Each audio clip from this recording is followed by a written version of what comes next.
You're in the middle of your second term in the House, but for people who don't know Representative Emma Greenman, tell us a little bit about yourself and maybe your background outside of the Capitol.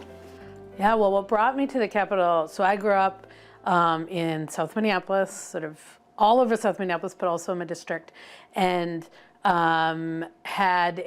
up as a Minneapolis public school kid, went to law school and grad school, was an organizer, and really fell in love with the sort of engagement, with organizing, with bringing folks together.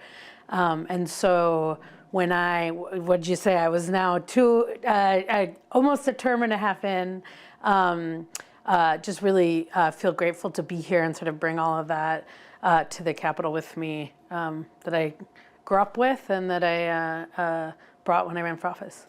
And how did you end up back here? Because you were out there at some of the big schools, and you ended up back here in Minneapolis. I think, like most folks, it's hard to leave Minnesota, and it's hard not to come back.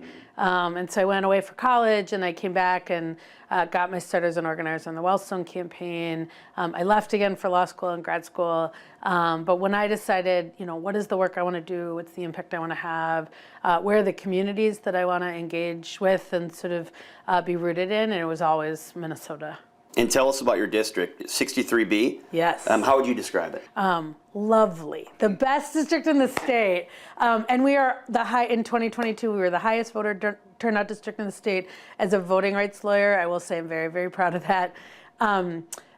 It is for folks who have flown into the airport and driven into Minneapolis, you've probably driven through it, Lake Nokomis, Minnehaha Falls, all the way to the creek. So it's a really beautiful place with a lot of families and a lot of folks. The other thing I'm really proud of is it's a very engaged district. A lot of folks, I get a lot of communications from folks in my district, and I'm really, really proud of that.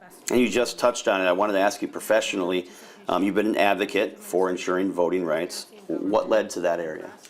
When I have always been really interested in how we make decisions together, how communities can solve problems, can think and dream big together. And when I was an organizer, when I was working in community engagement and politics, one thing that was clear to me is that how the rules are structured, how we structure our democracy really impacts how people can participate. And so I have always been driven by a desire to have the big, robust, inclusive, multiracial, multi-generational democracy, and understand that those rules and the rules of the game really matter. I have done a lot of work before I ran for the legislature in Arizona and Florida and Georgia and Wisconsin, and really just feel really grateful to come from a state that has such a deep history of expanding access to the ballot and of ensuring that voters can participate, can make decisions together. 2023 was a pretty good election-related policy year for you. You carried some here in the House and was signed into law. It made some policy changes such as automatic voter registration when getting a driver's license, pre-registration for 16 and 17-year-olds. Now that the dust has settled a bit, how has and how will these changes help the election process, do you think? I mean, I think that the linchpin and the touch point is always how are we expanding access to voters, to communities, to be able to participate, to be able to have more robust participation. And I think the Democracy for the People Act and many of the changes we made are things people have been working on for a while. Rights restoration is another thing we passed. Pre-registration of 16 to 17-year-olds is really about giving an on-ramp to young people. And what we know is, like, once you engage in that practice of democracy, you're more likely to be a voter for the rest of your life. And so when I came to the legislature, having really in the last 10 years seen different legislatures have been making different choices, and the path that I'm really proud that Minnesota is going on is saying, doesn't matter your background, doesn't matter your geography, doesn't matter your generation, we're going to ensure that you have a voice and have an empowered participation in our democracy. And I think the things we did really impact that. We also, the other pieces is that, who has influence, taking on the issue of money in politics is something that I've been really focused on and that we're working on, because it really matters that it's Minnesotans' voices, it's the communities, across the state in all four corners, and not big corporations, not special interests, but it's really our communities coming together and making decisions and solving problems together. And we all know that there's a general election coming up, November 2024. How secure do you think our voting system here in Minnesota is? I mean, we have a safe, accessible, secure voting system, and we have a generation, a legacy of that. In Minnesota, our elections are administered locally, and 30,000 men and women across the state make our elections run. And one of the things I'm really proud of that we also did this year, in response to what we've been hearing from those elections administrators, from those poll workers, is making it safer and more secure for them to do their job.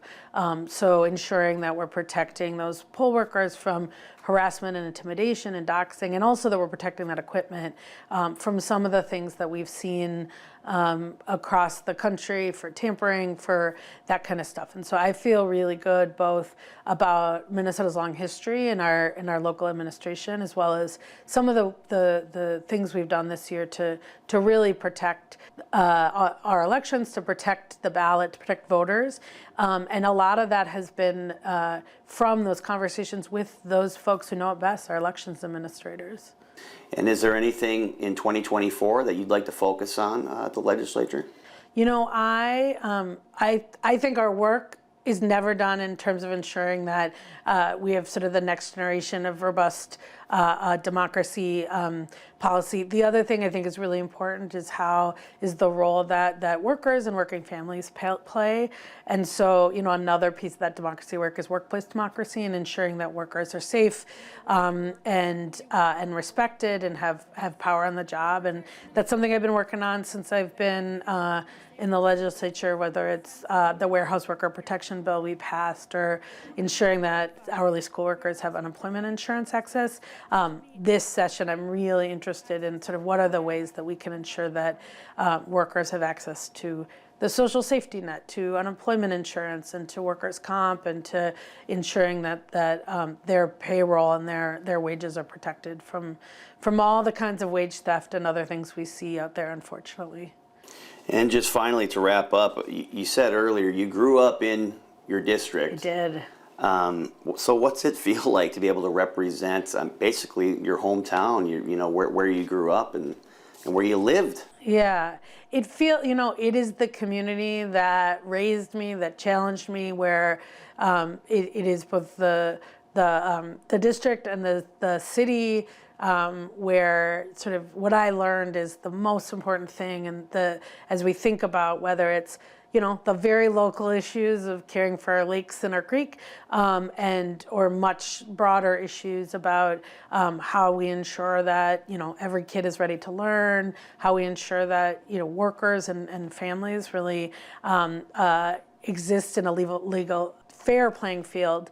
It is about understanding that communities have difference, but we all share shared values, and what that looks like and how we engage each other with respect and enthusiasm, I'd say. And so it is a beautiful district. Everybody should come visit. We've got some great both outdoor and local businesses that really make it a vibrant place to be.